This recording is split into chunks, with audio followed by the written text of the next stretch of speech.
بسم اللہ الرحمن الرحیم، السلام علیکم۔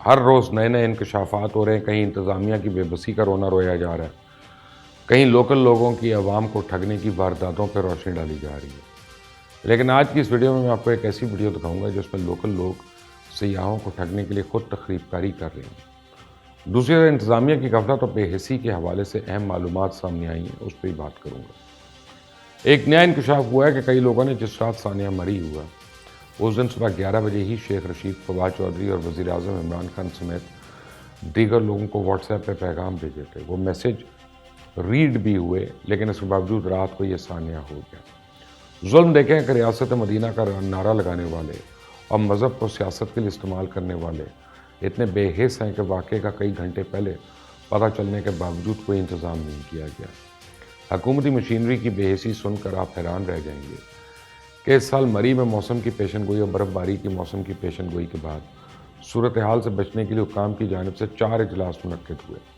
بدقسمتی سے ان میں سے کسی ایک میں بھی وزیر اعلیٰ پنجاب یا کمشنر راولپنڈی نے شرکت نہیں کی۔ ان میں سے ایک میٹنگ 13 دسمبر کو ڈپٹی کمشنر راولپنڈی کے زیر صدارت ہوئی، دوسری اسسٹنٹ کمشنر مری نے بالترتیب 8 اور 30 نومبر کو منعقد کی، جبکہ ایک اجلاس 30 نومبر کو اسٹیشن کمانڈر مری کی زیر صدارت ہوا۔ پنجاب ہائی وے ڈپارٹمنٹ کے میکینیکل ونگ کی جانب سے سنگین کوتاہی میں سنو کلیئرنس مشینیں، جن کی تعداد 16 ہے، ایک ہی مقام پہ سنی بینک میں تعینات کر دی گئی، جو کہ ایس او پیز کے بالکل خلاف ہے۔ جبکہ گزشتہ اجلاسوں میں بھی اس کے برعکس فیصلے کیے گئے تھے کہ ان مشینز کو مختلف اسٹریٹجک مقامات پہ تعینات کرنا چاہیے تھا۔ محکمہ ہائی وے کے میکینیکل ونگ کے اہم اہلکار مری سے اس وقت لاپتہ ہو گئے جب ان کی ٹاؤن میں شدید ضرورت تھی اور وہ راولپنڈی سے مشینیں چلا رہے تھے۔ یہ بھی معلوم ہوا ہے کہ برف کاٹنے والی مشینوں کے ڈرائیور دیر سے پہنچے اور برف باری ہونے کے بعد پہنچے، نہ کہ اس سے پہلے یا اس دوران جبکہ ان کو پہنچنا چاہیے تھا۔ برف باری سے پہلے بار بار درخواستوں کے باوجود ہائی وے کنسٹرکشن ڈویژن نے سڑکوں کی مرمت نہیں کی، جو کہ ٹریفک میں رکاوٹ کی ایک وجہ بنی۔ نیشنل ہائی وے اتھارٹی کی جانب سے بھی بے حسی کا اظہار کیا گیا، جس نے مری ایکسپریس وے بالخصوص لوئر ٹوپا اور پتریاٹا کے درمیانی علاقوں سے برف ہٹانے کے لیے اقدامات نہیں کیے۔ اس کی وجہ مرکزی ایگزٹ پوائنٹ کو بھی بلاک ہو گیا۔ 7 جنوری کو ہونے والی برفانی طوفان میں ایکسپریس ہائی وے، مال روڈ، جیکا گلی، کشمیر پوائنٹ، بوربن روڈ، اس میں کوئی جانی نقصان تو نہیں ہوا۔ کے پی کے سے آنے والی گاڑیاں باریاں روڈ پر اوسطاً 4 سے 5 فٹ برف میں پھنس گئیں، جس میں 22 افراد زخمی ہوئے۔ 5 کاروں میں آکسیجن کی وجہ سے موت ہو گئی کیونکہ کاروں میں ہیٹر چل رہے تھے۔ سڑکوں پہ پھنسی گاڑیوں کی کل تعداد 820 تھی، اور یہ حادثہ 7 جنوری کو مری میں برف باری ہونے کے نتیجے میں پیش آیا، جبکہ محکمہ موسمیات نے 5 جنوری کو الرٹ جاری کیا تھا کہ راولپنڈی اور مری سمیت ملک کے مختلف علاقوں میں 6 سے 9 جنوری تک شدید بارش اور برف باری کا امکان ہے۔ یہ پاکستانی قوم کی بدقسمتی ہے کہ ان کے نام نہاد لیڈر اس وقت انہیں انتہائی جاہل سمجھ کے بیوقوف بنانے پہ جتے ہوئے ہیں۔ اس وقت صورتحال یہ ہے کہ کسی بھی صورت سچ ہو یا جھوٹ، عوام کے دماغوں میں اپنا بیانیہ پیوست کیا جائے۔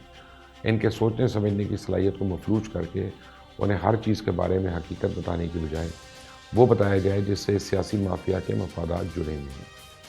اس وقت تمام سیاسی جماعتوں میں بیانیہ کو کامیابی کی ضمانت سمجھا جا رہا ہے۔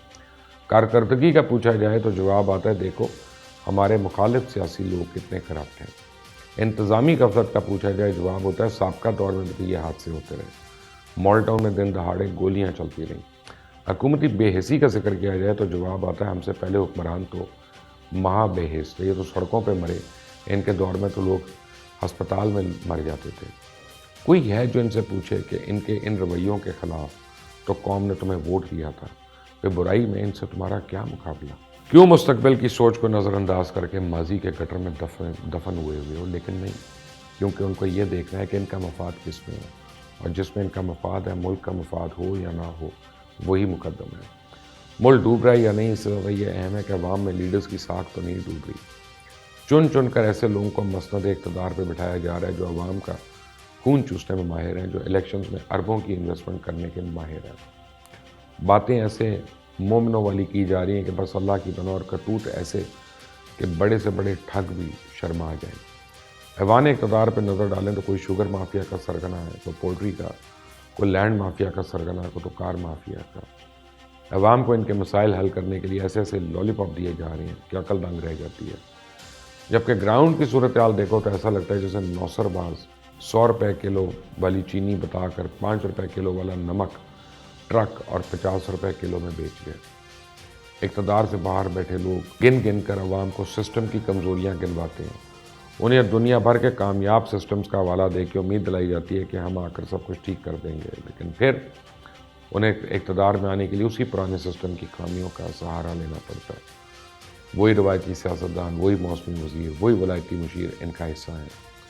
نئے سسٹم کو بنانے کے دعوے دار جب پرانے سسٹم کے ٹھیکیداروں کی بیساکھیوں پہ آتے ہیں تو پھر انہیں جیسے ہو جاتے ہیں. وہ اتنے لاچار، بے بس، انات پرست اور خود پرست ہیں کہ ہر چیز کا ذمہ دار حالات اور دوسروں کو گردانتے ہیں. جب کبھی ان کی حکومت کو بیساکھیوں کو ہلایا جاتا ہے تو نزع ضرورت کا شکار ہو کے وہی سب کچھ کرتے نظر آتے ہیں جس کے خلاف قائد جگا کر وہ عوام کا اعتماد حاصل کر چکے تھے. خواب تو دکھایا گیا انصاف کا سب کے لیے، ایک جواب دہ حکومت، ایک ذمہ دار نظام اور احساس سے بھرپور معاشرہ.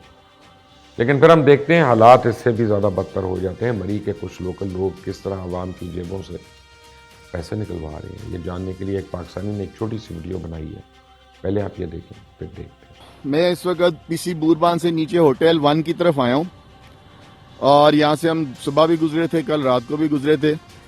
یہ آپ سامنے روڈ پہ دیکھ رہے ہیں، یہ فریشلی برف یہاں پہ سکیٹرڈ کی گئی ہے جان بوجھ کے.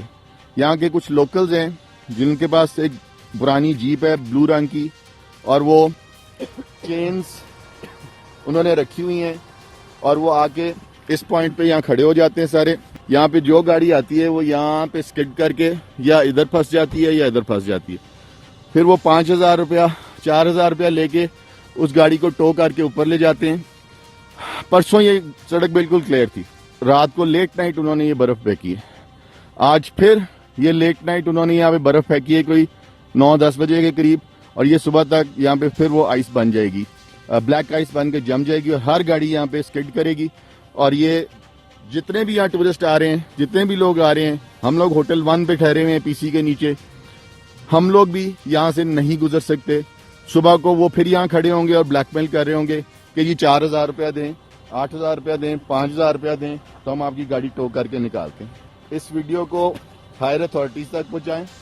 یہ یہاں پہ کچھ اپارٹمنٹ بلڈنگز بن رہی ہیں اس موڑ کے اوپر. یہاں کوئی ایک گھر ہے، ان لوگوں کا تعلق تو نہیں ہے، یہ کوئی اپارٹمنٹس ہیں. یہ پیچھے ایک اپارٹمنٹ بلڈنگ اس کے بن رہی ہے اور یہ ساری یہاں پہ سنو فال ہوئی ہوئی ہے. یہ 7 بجے تک یہ بالکل کلیئر تھی سڑک. 7 بجے کے بعد کوئی 8-9 بجے یہاں کے جو لوکل لوگوں کو لوٹتے ہیں آگے. یہ تو ہیں لوکل ہیں، لیکن اب احتساب کا ڈھول پھٹ چکا ہے. موسمی اور فصلی بٹیرے اس وقت ڈرائیونگ سیٹ پر ہیں اور معاشرہ اس وقت بے حسی نفسا نفسی کے عالم میں بدترین تنزلی کا شکار ہے. اور ریاست کی طاقت کو استعمال کر کے سیاست کرنے کی کوشش کی جا رہی ہے. سسٹم کو ٹھیک کرنے کی بجائے ایک ایک خرابی کو ڈھونڈ کر اس کا فائدہ اٹھانے کی کوشش کی جا رہی ہے. انہی فصلی بٹیروں اور روایتی سیاستدانوں کو ڈنڈے سے گھیرنے کی کوشش کی جاتی ہے جن کے خلاف سیاست کا میدان سجایا تھا. پہلے کہا جاتا ہے یہ مورسی سیاست ہے، ایک ایک خاندان کے پاس کئی نشستیں ہیں. اب انہی خاندانوں کو اپنے ساتھ ملانے کی جستجو جاری ہے. ایک بات یاد رکھیں، انقلاب میں کبھی بھی شارٹ کٹ نہیں ہوتا، لیکن یا انقلاب کا نعرہ لگا کے ہر چیز میں شارٹ کٹ لگانے کی کوشش کی جا رہی ہے. پارلیمنٹ کی کارروائی دیکھیں تو ایسا لگتا ہے حقیقت سے دور ایک دوسرے سے بازی لے جانے کے لیے کوئی مقابلہ جاری ہے. کسی سے اس کی نااہلی اور بے حسی کا پوچھا جائے تو کہا جاتا ہے اس کو چھوڑ دو. 5 سال پہلے جو اس نے نااہلی کی تھی، جو انہوں نے بے حسی کا مظاہرہ کیا تھا، پہلے اس کا جواب دو. جب ان سے پوچھا جاتا ہے کہ معیشت دیوالیہ ہو چکی ہے، پاکستان کی سالمیت گروی رکھ دی گئی ہے، پاکستان دلدل میں پھنسا ہوا ہے، تو آگے سے جواب آتا ہے فلاں 6 دفعہ IMF کے پاس جا چکا ہے، تو فلاں نے 30 سال پہلے یہ کیا تھا. حکمرانی 21ویں صدی میں کی جا رہی ہے، مثالیں 20ویں صدی کی دی جا رہی ہیں. یہاں قومی مسائل کا مل کر حل نکالنے کی بجائے میں نہ مانوں کی ایک ضد لگی ہوئی ہے. اور بھائی کو اپنے کرتوتوں کا جواب بھی دے گا یا پھر دوسروں کے کرتوت گنواتے رہو گے؟ سوچنے کی بات ہے. آئندہ تک کے لیے اجازت دیں. اللہ حافظ.